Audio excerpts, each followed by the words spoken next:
We are all fine. I'm Heidi. Welcome. I'm a counsellor, psychotherapist, and I specialise and really enjoy working with and supporting young people and young adults. If that is you, this is your podcast, and welcome to episode 11. We are all fine, which, as you know, flawed, insecure, nervous and emotional, and it's my aim to work with your flaws, insecurities and anxieties and make them your own rather than something we dread or avoid.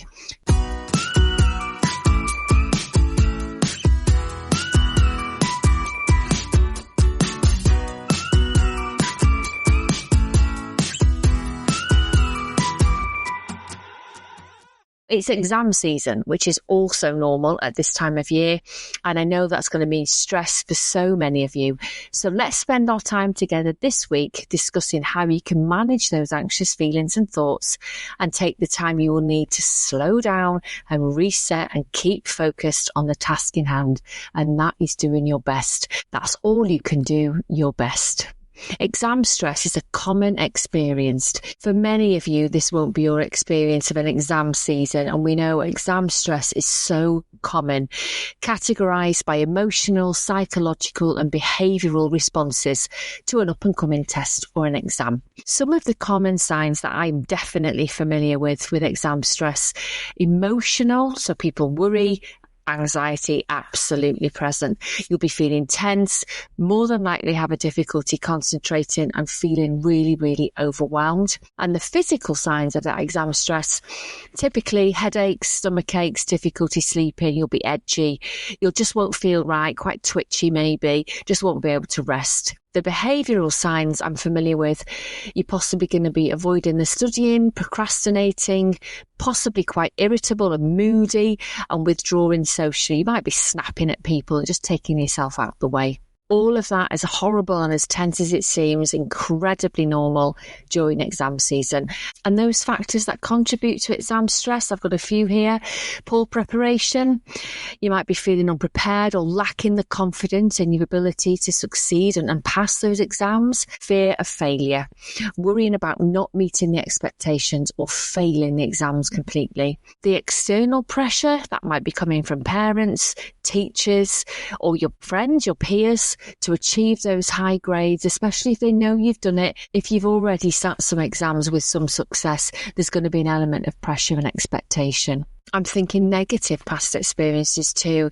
If you've been in an exam hall and you've had a panic attack, or you've not been able to sit an exam, maybe you've been ill or you got the date wrong, there's going to be that association of anxiety when it comes to sitting the exams this time of year. And lastly, but by no means least, underlying mental health issues. If you're a student with pre-existing anxiety or other mental health conditions, you may well, more than likely, be susceptible to exam stress. Exams can feel like everything depends on them. You're not weak for feeling anxious. Please do not think that. It means you care. And as you know on my podcast, I normalise your feelings, and this is okay. I do know when I was studying for my GCSEs, the stress I put myself under was gigantic.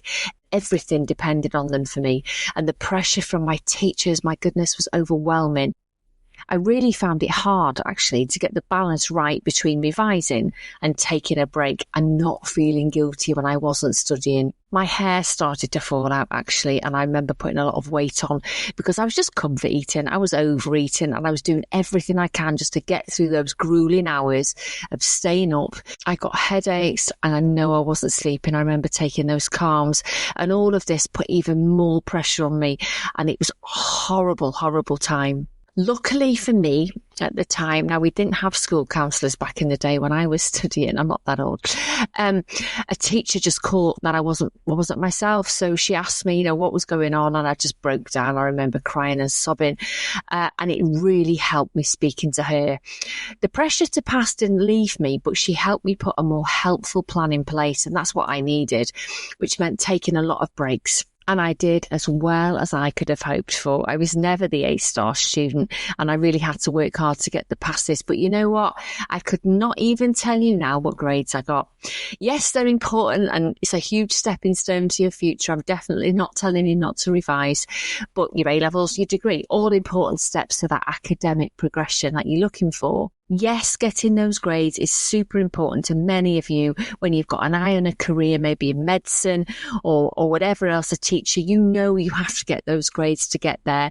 But I'm working a lot with young people, and I have been doing for many years now, who are looking at apprenticeships and starting from the bottom and working themselves up rather than doing it academically through the typical avenues. I share my experiences to normalise it for you, but if you're feeling the pressure and with the stress as well, how can I help you manage the next few months a little better? I'm going to tell you. But before we do, let's just go to this week's question for a counsellor. I am always being told to stop living in the future, but I don't know how I can live in the here and now. Help. Oh, thank you for sharing that. That's a really honest and relatable struggle. Many people do feel torn between worrying about the future and trying to enjoy the present. If you're being told to stop living in the future, it likely means your thoughts are frequently jumping ahead of you, whether that's planning, worrying, or hoping. Living in the present doesn't mean ignoring the future altogether. No, it doesn't. But rather not letting it dominate your emotional or mental space. Here are 3 practical tips that I use in my therapy room, which I think are going to help you. Name your thoughts. When you catch yourself projecting into the future, gently label it. I'm future thinking again. There I go with my crystal ball. This simple awareness can start to shift your attention back to the present. Don't scold yourself for thinking ahead. Just notice it and gently guide yourself back. The second thing to do when you feel that mind wandering into the future or into the past, ground yourself back. The 5, 4, 3, 2, 1 technique, it takes a minute, but it really does anchor the senses back into the present moment, giving you those few moments to adjust, snap back. Here I am in the moment. Now what do I do? I've created a TikTok around the 5, 4, 3, 2, 1 technique, but it involves identifying 5 things you can see, 4 things you can touch, 3 things you can hear, 2 things you can smell, and 1 thing you can taste. Or you can switch up number 1 for 1 thing that you're grateful for.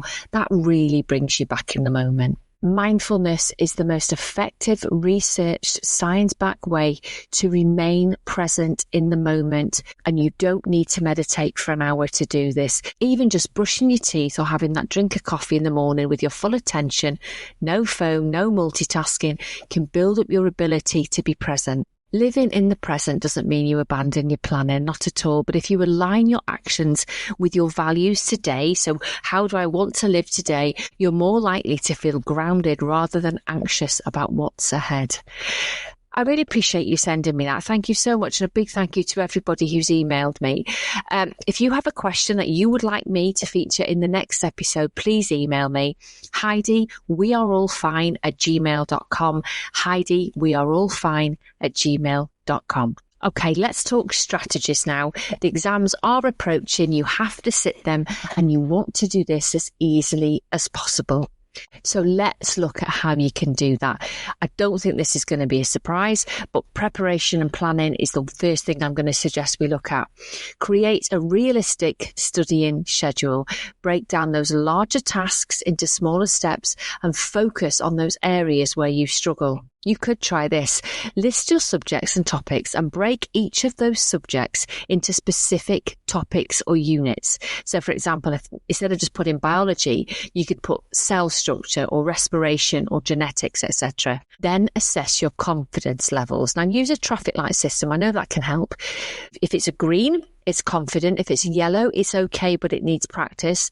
And if you've marked it red, you're struggling or you haven't revised yet. Seeing those colours will really help you see what you need to prioritise, and obviously you focus more time on your reds and your yellows. Study those first and the greens will look after themselves. Now make a realistic timetable. I'd say aim for 45 to 50 minute revision blocks with a 10-minute break.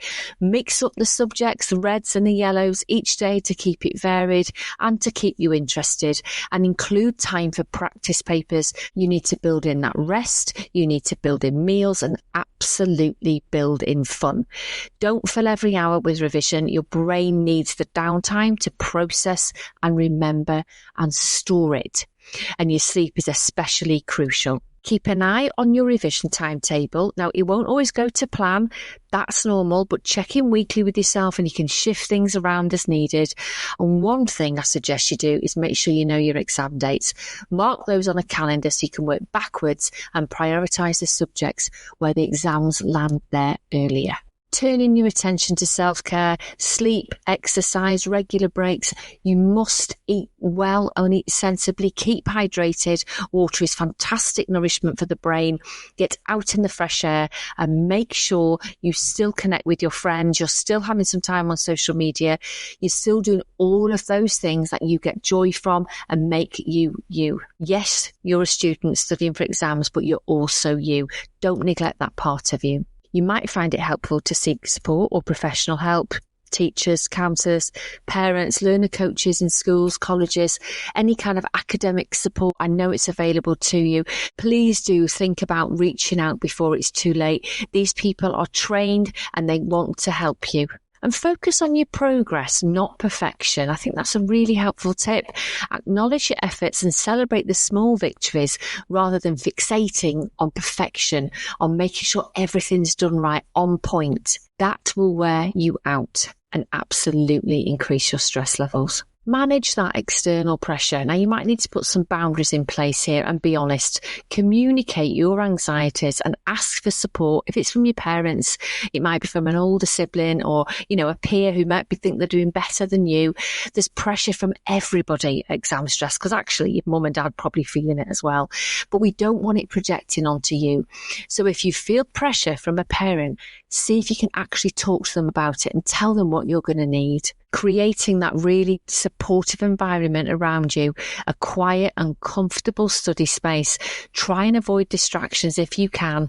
Pop your phone down while you're doing it, or do not disturb, or pop it on silent.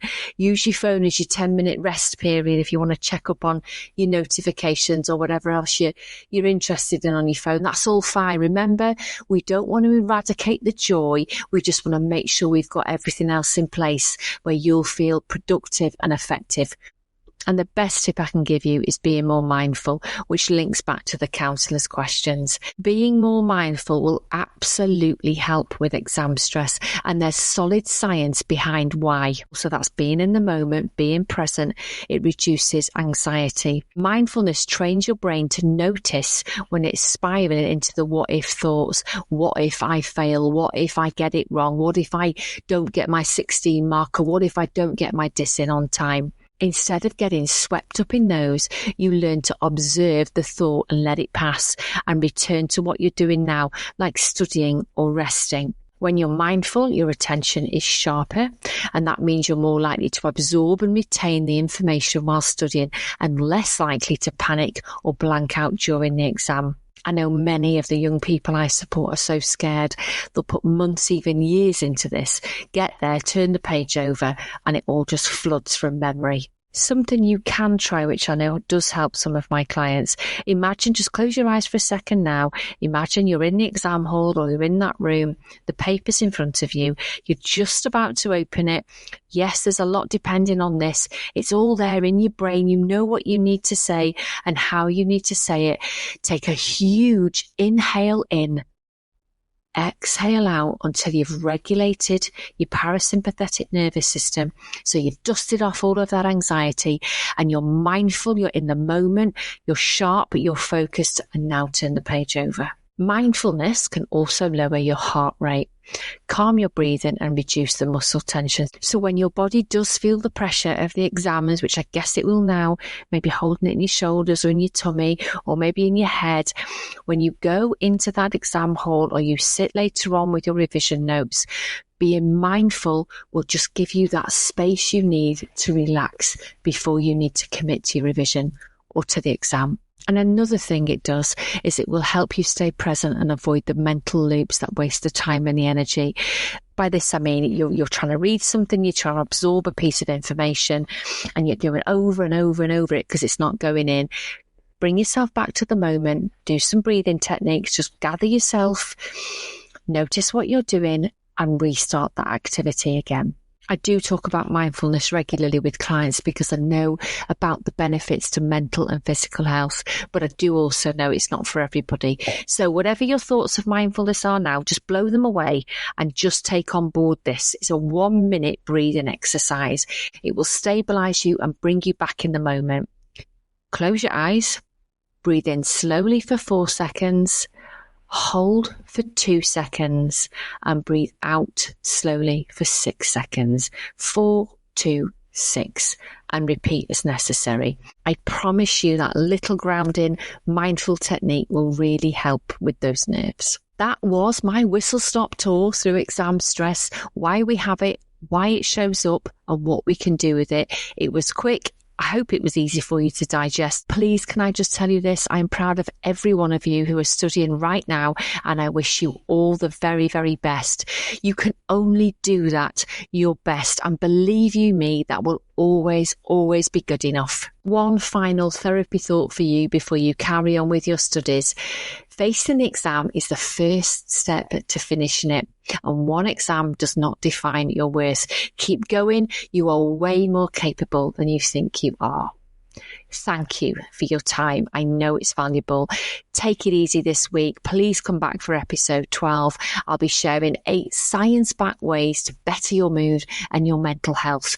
It's going to be packed full of stuff you can do instantly. Subscribing to my podcast is easy, and you'll find me on all the usual social media platforms, TikTok, Instagram, Facebook, and YouTube, where your comments will always be read, appreciated, and I will reply to everyone.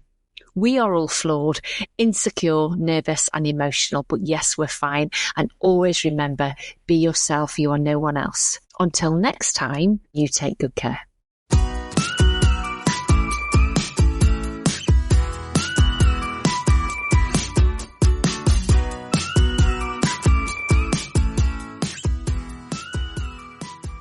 Finally, some important takeaways.